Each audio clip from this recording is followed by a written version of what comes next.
From translation, KJV King James Version. This 98th day of the year. Today we are reading passages 2 Samuel 13 to 15. 2 Samuel chapter 13, verses 1 to 39. And it came to pass after this, that Absalom the son of David had a fair sister, whose name was Tamar. And Amnon the son of David loved her. And Amnon was so vexed that he fell sick for his sister Tamar, for she was a virgin, and Amnon thought it hard for him to do anything to her. But Amnon had a friend, whose name was Jonadab, the son of Shimei David's brother, and Jonadab was a very subtle man. And he said unto him, Why art thou, being the king's son, lean from day to day? Wilt thou not tell me? And Amnon said unto him, I love Tamar, my brother Absalom's sister. And Jonadab said unto him, Lay thee down on thy bed, and make thyself sick. And when thy father cometh to see thee, say unto him, I pray thee, let my sister Tamar come and give me meat, and dress the meat in my sight, that I may see it and eat it at her hand. So Amnon lay down and made himself sick. And when the king was come to see him, Amnon said unto the king, I pray thee, let my sister Tamar come, and make me a couple of cakes in my sight, that I may eat at her hand. Then David sent home to Tamar, saying, Go now to thy brother Amnon's house, and dress him meat. So Tamar went to her brother Amnon's house, and he was laid down. And she took flour and kneaded it, and made cakes in his sight, and did bake the cakes. And she took a pan and poured them out before him, but he refused to eat. And Amnon said, Have out all men from me. And they went out every man from him. And Amnon said unto Tamar, Bring the meat into the chamber, that I may eat of thine hand. And Tamar took the cakes which she had made, and brought them into the chamber to Amnon her brother. And when she had brought them unto him to eat, he took hold of her, and said unto her, Come lie with me, my sister. And she answered him, Nay, my brother, do not force me, for no such thing ought to be done in Israel. Do not thou this folly, and I whither shall I cause my shame to go? And as for thee, thou shalt be as one of the fools in Israel. Now therefore, I pray thee, speak unto the king, for he will not withhold me from thee. Howbeit he would not hearken unto her voice, but being stronger than she, forced her, and lay with her. Then Amnon hated her with exceeding hatred, insomuch that the hatred wherewith he hated her was greater than the love wherewith he had loved her. And Amnon said unto her, Arise, be gone. And she said unto him, There is no cause. This evil in sending me away is greater than the other that thou didst unto me. But he would not hearken unto her. Then he called his servant that ministered unto him, and said, Put now this woman out from me, and bolt the door after her. And she had a garment of divers colours upon her. For with such robes were the king's daughters that were virgins apparelled. Then his servant brought her out, and bolted the door after her. And Tamar put ashes on her head, and rent her garment of divers colours that was on her, and laid her hand on her head, and went on crying. And Absalom her brother said unto her, Hath Amnon thy brother been with thee? But hold now thy peace, my sister, he is thy brother, regard not this thing. So Tamar remained desolate in her brother Absalom's house. But when King David heard of all these things, he was very wroth, and he said, Absalom, do not let all the king's sons now go, lest they be troubled in this matter. For let not this thing be done, Amnon only is dead. But Absalom spake unto his brother Amnon neither good nor bad, for Absalom hated Amnon, because he had forced his sister Tamar. And it came to pass after 2 full years, that Absalom had sheep shearers in Baalhazor, which is beside Ephraim. And Absalom invited all the king's sons. And Absalom came to the king, and said, Behold now, thy servant hath sheep shearers. Let the king, I pray thee, and his servants go with thy servant. And the king said to Absalom, Nay, my son, let us not all now go, lest we be chargeable unto thee. And he urged him, howbeit he would not go, but blessed him. Then said Absalom, If not, I pray thee, let my brother Amnon go with us. And the king said unto him, Why should he go with thee? But Absalom urged him, so that he let Amnon and all the king's sons go with him.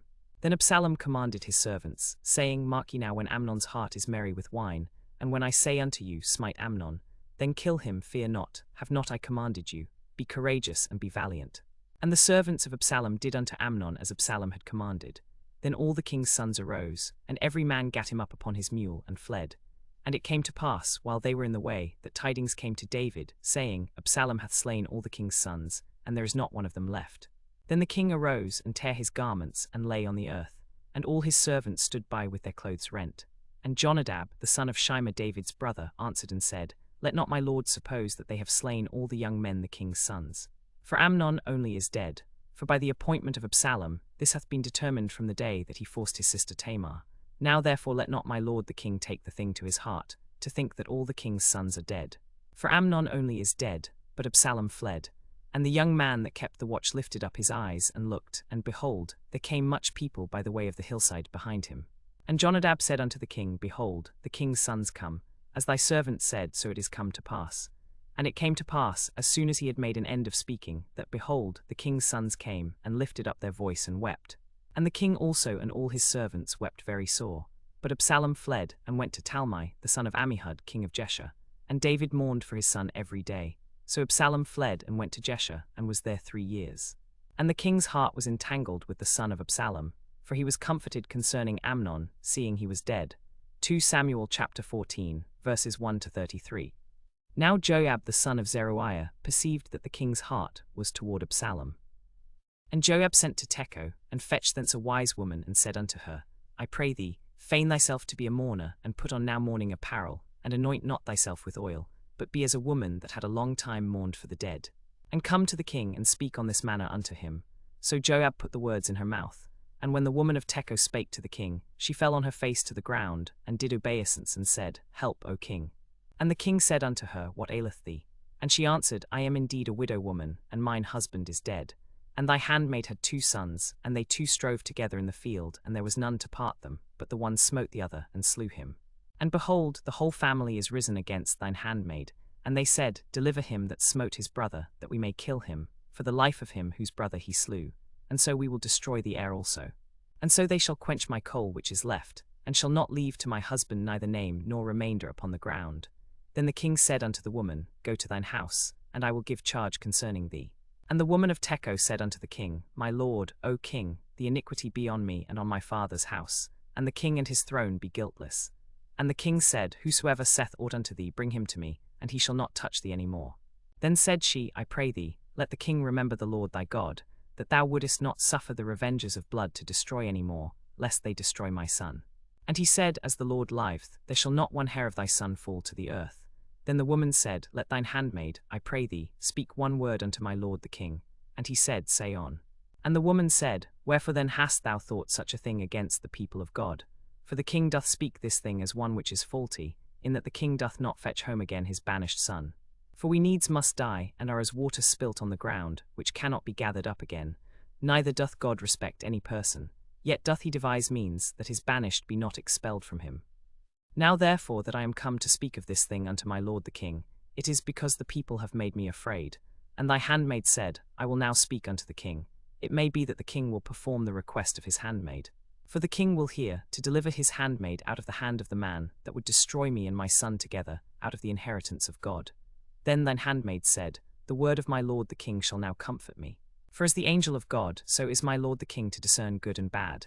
Therefore the Lord thy God will be with thee. Then the king answered and said unto the woman, Hide not from me, I pray thee, the thing that I shall ask thee. And the woman said, Hide not from me, O king. And the king said, Is not the hand of Joab with thee in all this? And the woman answered and said, As thy soul liveth, my lord the king, none can turn to the right hand or to the left from aught that my lord the king hath spoken. For thy servant Joab, he bade me, and he put all these words in the mouth of thine handmaid. To fetch about this form of speech hath thy servant Joab done this thing. And my lord is wise, according to the wisdom of an angel of God, to know all things that are in the earth. And the king said unto Joab, Behold now, I have done this thing. Go therefore, bring home the young man Absalom. And Joab fell to the ground on his face, and bowed himself, and thanked the king. And Joab said, Today thy servant knoweth that I have found grace in thy sight, my lord, O king, in that the king hath fulfilled the request of his servant. So Joab arose and went to Geshur, and brought Absalom to Jerusalem.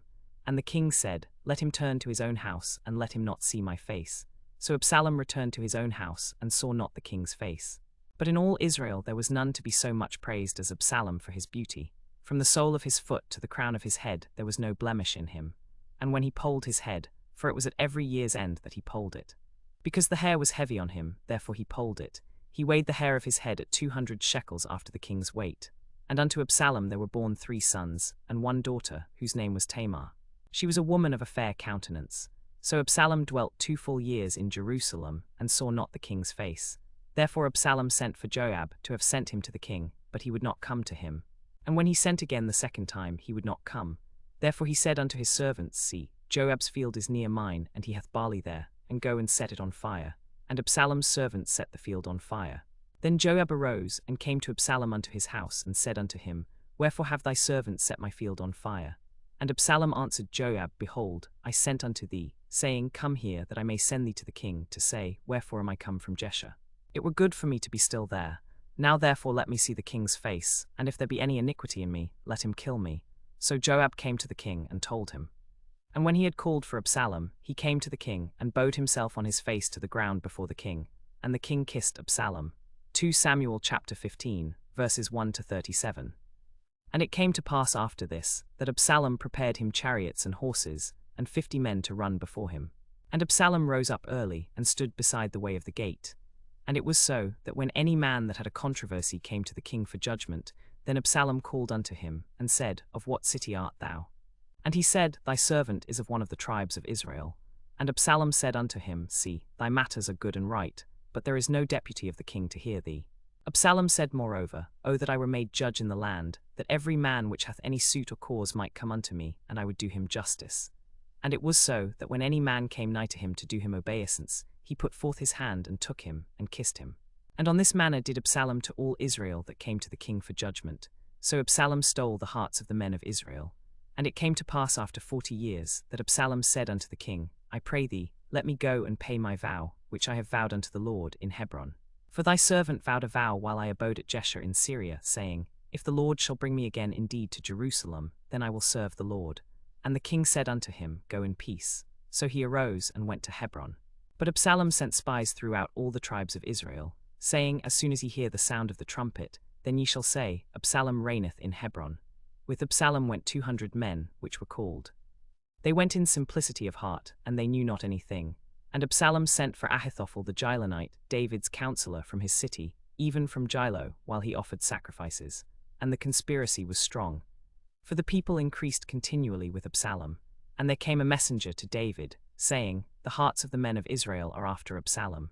And David said unto all his servants that were with him at Jerusalem, Arise, and let us flee. For we shall not else escape from Absalom. Make speed to depart, lest he overtake us suddenly, and bring evil upon us, and smite the city with the edge of the sword. And the king's servants said unto the king, Behold, thy servants are ready to do whatsoever my lord the king shall appoint. And the king went forth, and all his household after him. And the king left 10 women which were concubines to keep the house. And the king went forth, and all the people after him, and tarried in a place that was far off. And all his servants passed on beside him. And all the Cherethites, and all the Pelethites, and all the Gittites, 600 men which came after him from Gath, passed on before the king. Then said the king to Ittai the Gittite, Wherefore goest thou also with us? Return to thy place, and abide with the king, for thou art a stranger, and also an exile. Forasmuch as thou camest but yesterday, should I this day make thee go up and down with us? Seeing I go whither I may, return thou and take back thy brethren. Mercy and truth be with thee. And Ittai answered the king and said, As the Lord liveth, and as my lord the king liveth, surely in what place my lord the king shall be, whether in death or life, even there also will thy servant be. And David said to Ittai, Go and pass over. And Ittai the Gittite passed over, and all his men, and all the little ones that were with him. And all the country wept with a loud voice, and all the people passed over. The king also himself passed over the brook Kidron, and all the people passed over, toward the way of the wilderness. And lo, Zadok also, and all the Levites were with him, bearing the ark of the covenant of God. And they set down the ark of God, and Abiathar went up, until all the people had done passing out of the city. And the king said unto Zadok, Carry back the ark of God into the city. If I shall find favor in the eyes of the Lord, he will bring me again, and show me both it and his habitation. But if he thus say, I have no delight in thee, behold, here am I, let him do to me as seemeth good unto him. The king said also unto Zadok the priest, Art not thou a seer? Return into the city in peace, and your 2 sons with you, Ahimaaz thy son, and Jonathan the son of Abiathar. See, I will tarry in the plain of the wilderness, until there come word from you to certify me. Zadok therefore and Abiathar carried the ark of God again to Jerusalem, and they tarried there. And David went up by the ascent of the Mount of Olives, and wept as he went up, and had his head covered, and he went barefoot. And all the people that was with him covered every man his head, and they went up, weeping as they went up. And one told David, saying, Ahithophel is among the conspirators with Absalom. And David said, O Lord, I pray thee, turn the counsel of Ahithophel into foolishness. And it came to pass that when David was come to the top of the mount, where he worshipped God, behold, Hushai the Archite came to meet him with his coat rent, and earth upon his head. Unto whom David said, If thou passest on with me, then thou shalt be a burden unto me. But if thou return to the city, and say unto Absalom, I will be thy servant, O king. As I have been thy father's servant hitherto, so will I now also be thy servant. Then mayest thou for me defeat the counsel of Ahithophel, and hast thou not with thee Zadok and Abiathar the priests? Therefore it shall be that what things soever thou shalt hear out of the king's house, thou shalt tell it to Zadok and Abiathar the priests. Behold, they have there with them their 2 sons, Ahimaaz Zadok's son, and Jonathan Abiathar's son. By them ye shall send unto me every thing that ye can hear. So Hushai David's friend came into the city, and Absalom came into Jerusalem.